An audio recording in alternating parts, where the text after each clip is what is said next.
श्रीघटिकाचल हनुमत स्तोत्र। शङ्खचक्रधरं देवं घटिकाचलवासिनं योगारूढं ह्याञ्जनेयं वायुपुत्रं नमाम्यहं।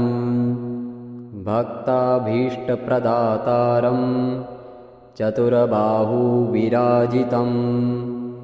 दिवाकरद्वितिनिभं वन्देऽहं पवनात्मजं। कौपीनमेखलासूत्रं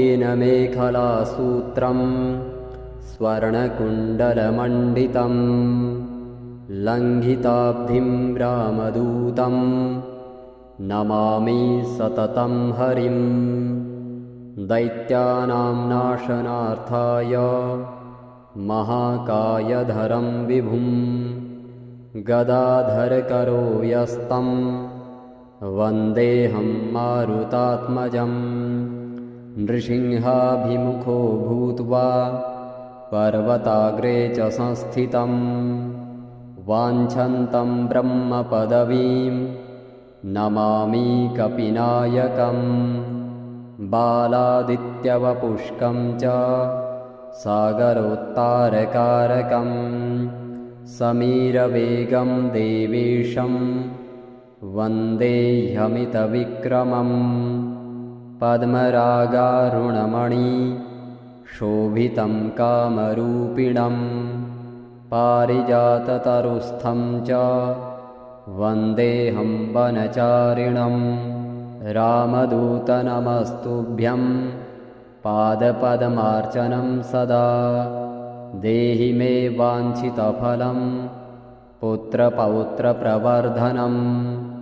इदं स्तोत्रं पठेन्नित्यं प्रातःकाले द्विजोत्तमः तस्याभीष्टं ददात्याशु रामभक्तो महाबलः। शङ्खचक्रधरं देवं घटिकाचलवासिनं योगारूढं ह्याञ्जनेयं वायुपुत्रं नमाम्यहं। भक्ताभीष्टप्रदातारं चतुरबाहुविराजितं दिवाकरद्वितिनिभं वन्देऽहं पवनात्मजं। कौपीनमेखलासूत्रं स्वर्णकुण्डलमण्डितं लङ्घिताब्धिं रामदूतं नमामि सततं हरिं। दैत्यानां नाशनार्थाय महाकायधरं विभुं गदाधरकरो यस्तं वन्देऽहं मारुतात्मजं। नृसिंहाभिमुखो भूत्वा पर्वताग्रे च संस्थितं वाञ्छन्तं ब्रह्मपदवीं नमामि कपिनायकं। बालादित्यवपुष्कं च सागरोत्तारकारकं समीरवेगं देवेशं वन्देह्यमितविक्रमं। पद्मरागारुणमणि शोभितं कामरूपिणं पारिजाततरुस्थं च वन्देऽहं वनचारिणं। रामदूतनमस्तुभ्यं पादपद्मार्चनं सदा देहि मे वाञ्छितफलं पुत्रपौत्रप्रवर्धनम्। इदं स्तोत्रं पठेन्नित्यं प्रातःकाले द्विजोत्तमः तस्याभीष्टं ददात्याशु रामभक्तो महाबलः। शङ्खचक्रधरं देवं घटिकाचलवासिनं योगारूढं ह्याञ्जनेयं वायुपुत्रं नमाम्यहं। भक्ताभीष्टप्रदातारं चतुरबाहुविराजितं दिवाकरद्वितिनिभं वन्देऽहं पवनात्मजं। कौपीनमेखलासूत्रं स्वर्णकुण्डलमण्डितं लङ्घिताब्धिं रामदूतं नमामि सततं हरिं। दैत्यानां नाशनार्थाय महाकायधरं विभुं गदाधरकरो यस्तं वन्देऽहं मारुतात्मजं। नृसिंहाभिमुखो भूत्वा पर्वताग्रे च संस्थितं वाञ्छन्तं ब्रह्मपदवीं नमामि कपिनायकं।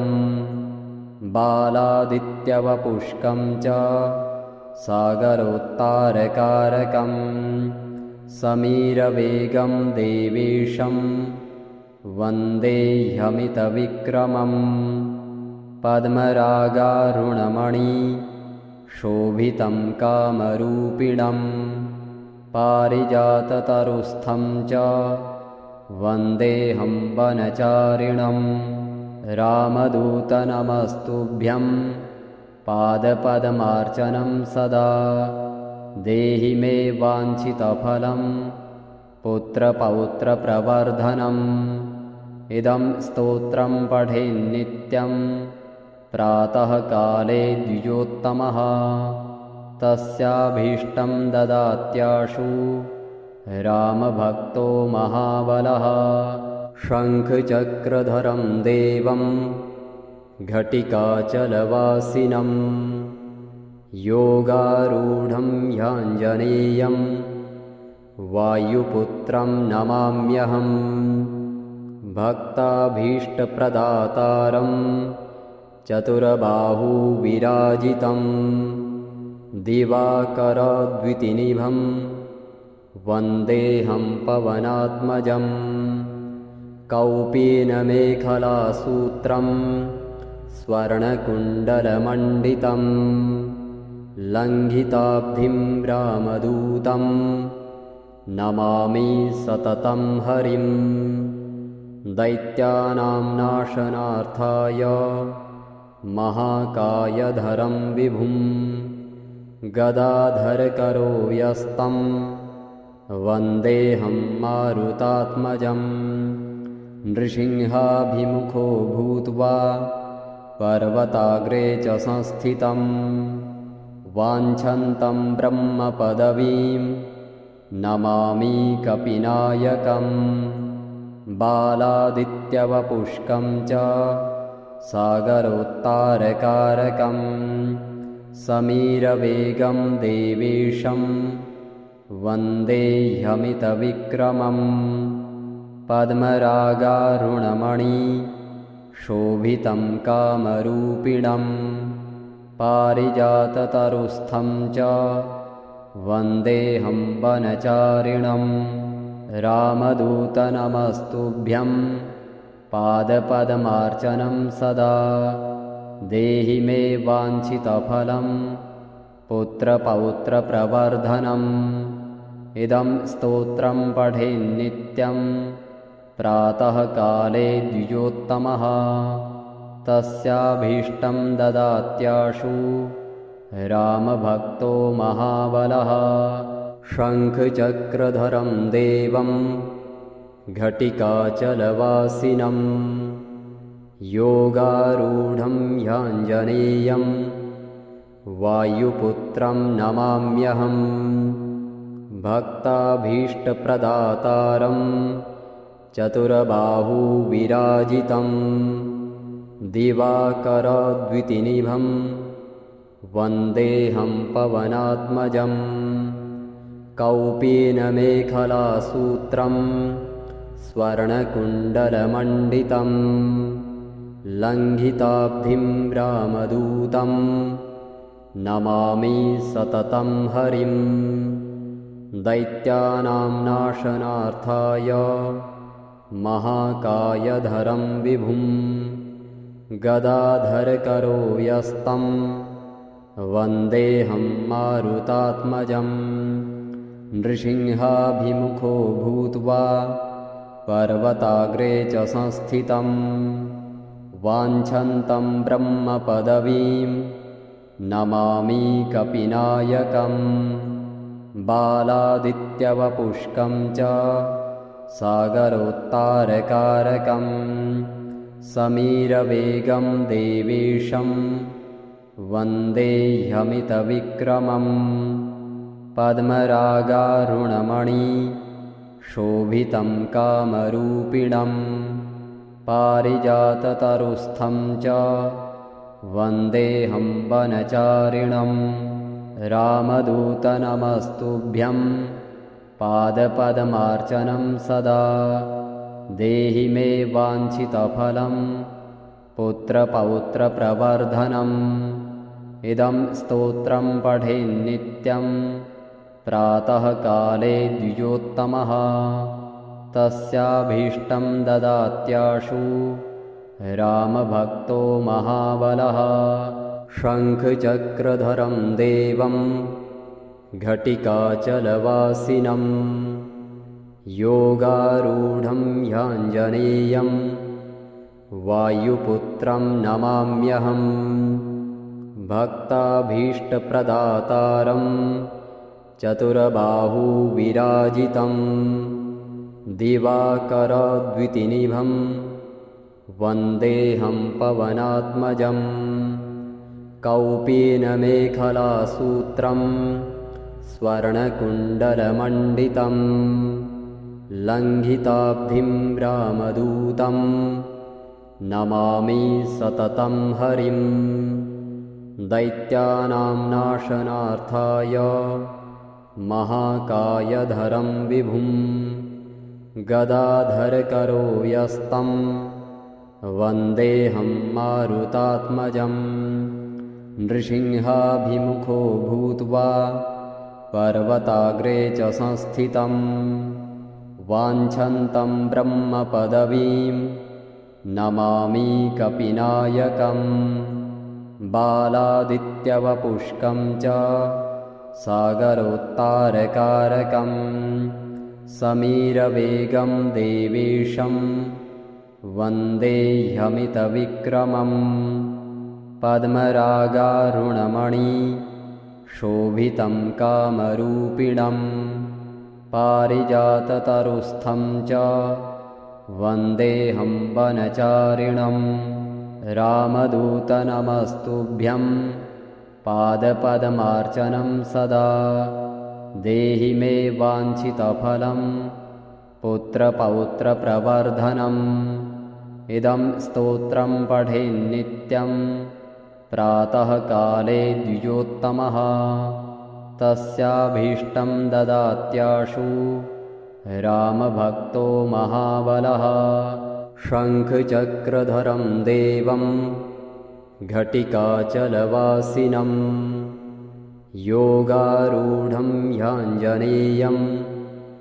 वायुपुत्रं नमाम्यहम् भक्ताभीष्टप्रदातारं चतुरबाहुविराजितं दिवाकरद्वितिनिभं वन्देऽहं पवनात्मजं कौपीनमेखलासूत्रं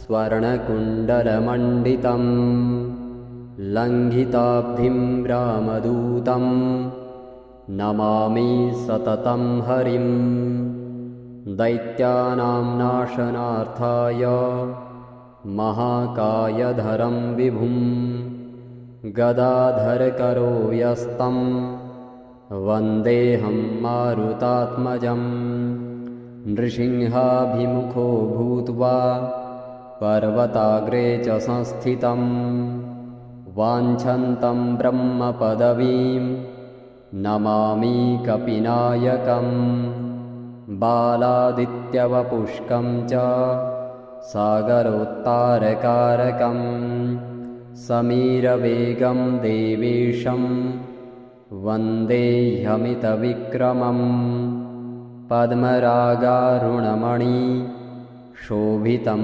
कामरूपिणं पारिजाततरुस्थं च वन्देऽहं वनचारिणं रामदूतनमस्तुभ्यं पादपद्मार्चनं सदा देहि मे वाञ्छितफलं पुत्रपौत्रप्रवर्धनम् इदं स्तोत्रं पठेन्नित्यं प्रातःकाले द्विजोत्तमः तस्याभीष्टं ददात्याशु रामभक्तो महाबलः शङ्खचक्रधरं देवं घटिकाचलवासिनं योगारूढं ह्याञ्जनेयं वायुपुत्रं नमाम्यहम् भक्ताभीष्टप्रदातारं चतुरबाहुविराजितं दिवाकरद्वितिनिभं वन्देऽहं पवनात्मजं कौपीनमेखलासूत्रं स्वर्णकुण्डलमण्डितं लङ्घिताब्धिं रामदूतं नमामि सततं हरिं दैत्यानां नाशनार्थाय महाकायधरं विभुं गदाधरकरो यस्तं वन्देऽहं मारुतात्मजं नृसिंहाभिमुखो भूत्वा पर्वताग्रे च संस्थितं वाञ्छन्तं ब्रह्मपदवीं नमामि कपिनायकं बालादित्यवपुष्कं च सागरोत्तारकारकं समीरवेगं देवेशं वन्देह्यमितविक्रमं पद्मरागारुणमणि शोभितं कामरूपिणं पारिजाततरुस्थं च वन्देऽहं वनचारिणं रामदूतनमस्तुभ्यं पादपद्मार्चनं सदा देहि मे वाञ्छितफलं पुत्रपौत्रप्रवर्धनम् इदं स्तोत्रं पठेन्नित्यं प्रातःकाले द्विजोत्तमः तस्याभीष्टं ददात्याशु रामभक्तो महाबलः।